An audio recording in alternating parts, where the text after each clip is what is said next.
Hey everybody, my name is Nate. And I'm Lex, and we're here from Blakdoc, and we're going to talk all about personal statements today. The personal statement is arguably the most important thing on your MCAT application after your MCAT score and your GPA. It really has potential to kind of make or break your application. A really good personal statement can open up so many doors for you, whereas the bad one can kind of keep them closed. But that's okay, because we're here to make sure that you have a great personal statement that really shows why you want to be a doctor and really gives the admissions committee a sense of who you are. So one of the first things that we want to talk about is when you should start writing your personal statement. Right. So I started working on my personal statement sometime in December, and every Sunday I'd probably take like a couple hours to like add to it or change things I didn't like. And I think I was probably done by February-ish, and then I started, proofreading it, just like refining and perfecting it. So. And just to put that into a frame of reference, so he started in December. The application doesn't open until June. Yeah. So they really just want to emphasize like how great it is to start your personal statement early, because as you'll see as you're writing it, it takes a lot of effort to really give like a perfect picture of who you are and why you want to go into medicine. Exactly. Okay, so let's get started. So we want to start by first talking about the format of your personal statement. So we typically follow a 5-paragraph format, and your first paragraph, as you might guess, would be your opening. In that opening paragraph, you really want to show what sparked your interest in medicine. So was it your own medical experience? Was it, encounter you had with a family member who was going through a medical kind of experience, and did that really shape you? So in this first paragraph, you really want to highlight that one event that really sparked your interest and got you on this whole pre-med journey. Yeah, just to add to that, one thing that I've heard is there are a lot of medical students whose interest in medicine was sparked by some tragedy or some unfortunate event in their family, and so the AdCom sees a lot of that. So if that is the case for you, you want to make sure your opening is super creative, because after a while, like seeing the same thing over and over again gets pretty cliche.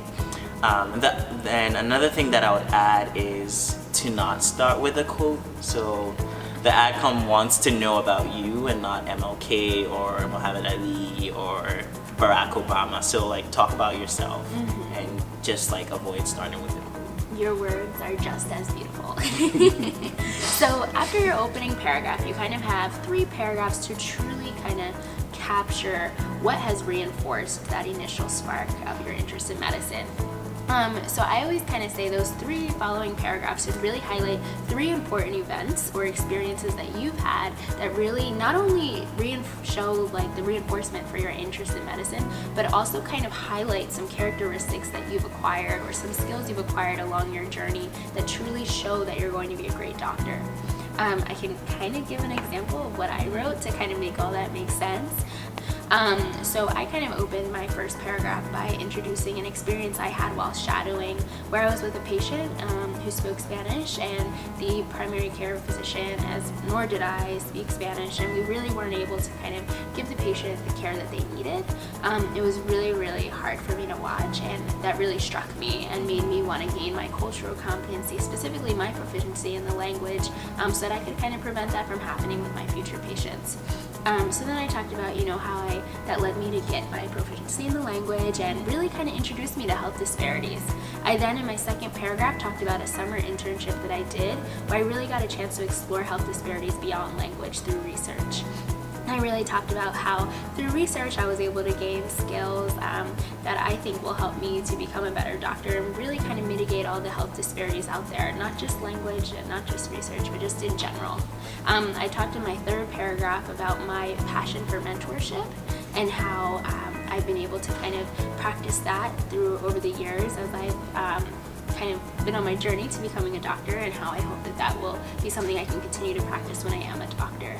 So those are kind of my 3 big important events that I showed that I truly felt kind of reinforced my interest in medicine and really showed that I'm slowly but surely acquiring the skills to be a doctor one day. Yeah. So I, pretty much like had a similar format, although like my experiences and Lex's experiences are very different. Like, I'm pretty sure that's the same case for you as well.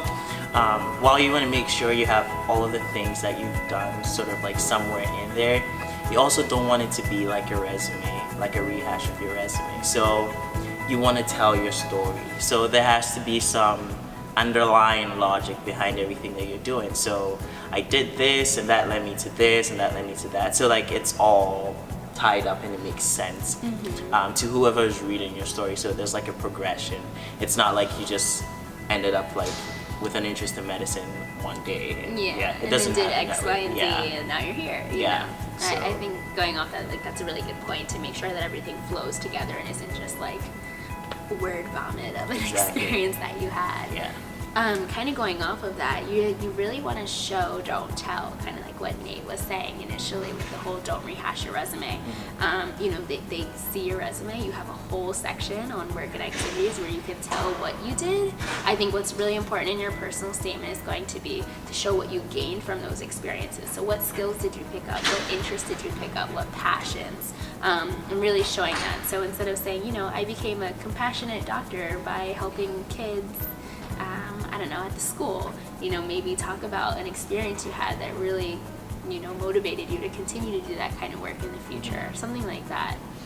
Another thing you want to keep in mind is to don't get lost in all of the details. So don't tell us what the room smelled like when you walked in there, or how many lights were flickering, or what the patient was wearing. Like, it's really not going to be important when you're trying to demonstrate, you know, why you want to be a doctor. So kind of lose the fluff, don't get lost in the details, and make sure that every sentence that's in your essay is really adding value, or, you know, somehow demonstrating why you want to be a doctor. Yeah, exactly. I mean, you only have so many things you can say, so you want to make sure everything you say matters in some capacity.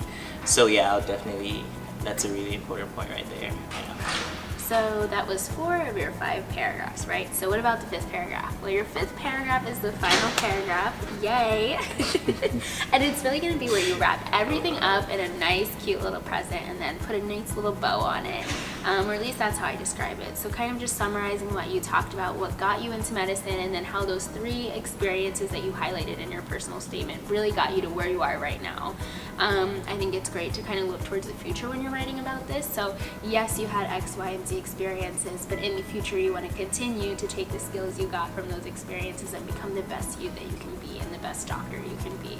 So I think the final paragraph is the perfect place to really address that and kind of give them a little taste of what they'll get if you come to their medical school. A couple of things I would say to avoid: don't talk about politics, don't talk about religion. You have no idea who's reading, you know, your personal statement, and they may or may not agree with everything that you say. So you want to avoid controversial issues. Like, don't talk about things that, you know, people are very divided on. So that's one thing I would add.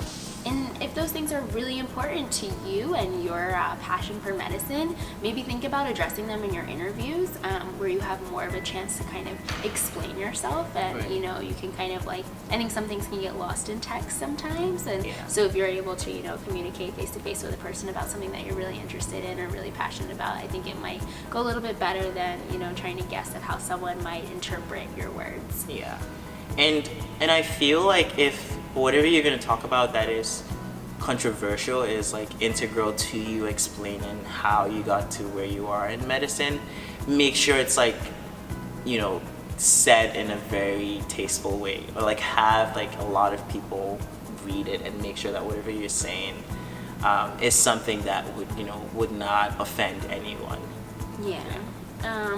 Another thing would be to make sure that you're within the word limit. So you get 5,300 characters for your personal statement. It's going to be really important that you don't go over it. And so to that, we say be succinct. So again, lose the fluff, don't get lost in the details. Make sure you're clear, concise, and to the point. And 5,300 characters sounds like a lot, but as you're writing, you'll see that it's really not that much. So use those characters wisely. I remember my personal statement was like a page and like a couple lines over. I don't remember how many lines yours was, but it's usually like around like a page and a half, a page and a couple lines over. So try not to like write a 2-page or a 3-page like personal statement, you know. Yeah, you might have to be cutting a lot out when you go to submit it. Yeah, and I would say keep things in the active voice and not in the passive voice. So, for example, like if you have a line in your essay that says, "My time there shaped my aspirations and gave me purpose," you want to switch that to, "In my time there, I shaped my aspirations and I found purpose." That shows that like you took initiative and you're actually making things happen rather than having things happen to you. Like this is really important, and it can like completely change the entire tone of your whole essay. I think that's a really great point. Yeah. So active voice, not passive. That's a really good point. Yeah. And then I guess, you know, we've talked about the format. We've thrown in a little bit of tips to help you along the way as you write. And I guess the last thing that I'd want to share with you guys is to make sure that you proofread your personal statement.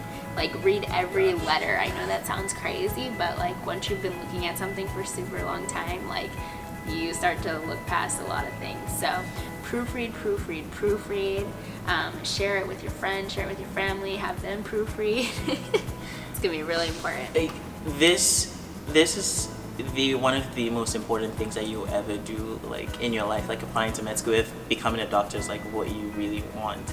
And so this is that one chance, and you don't want to ruin it with like a really bad grammatical error. Yeah. It just sticks out and shows that you didn't put as much time and as much effort as other people, and that could be a reason to like not get acceptance somewhere that you would like to be.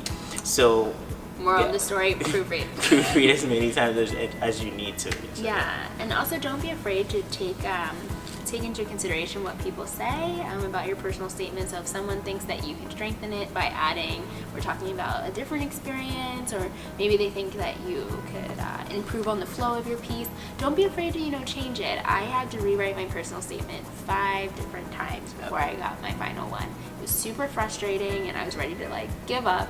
But you know, it all worked out, and I feel like my final product really showed who I am as a person and why I want to go into medicine. So I say that to say, keep your head up, don't get frustrated, and take in all the advice that you can. Yeah.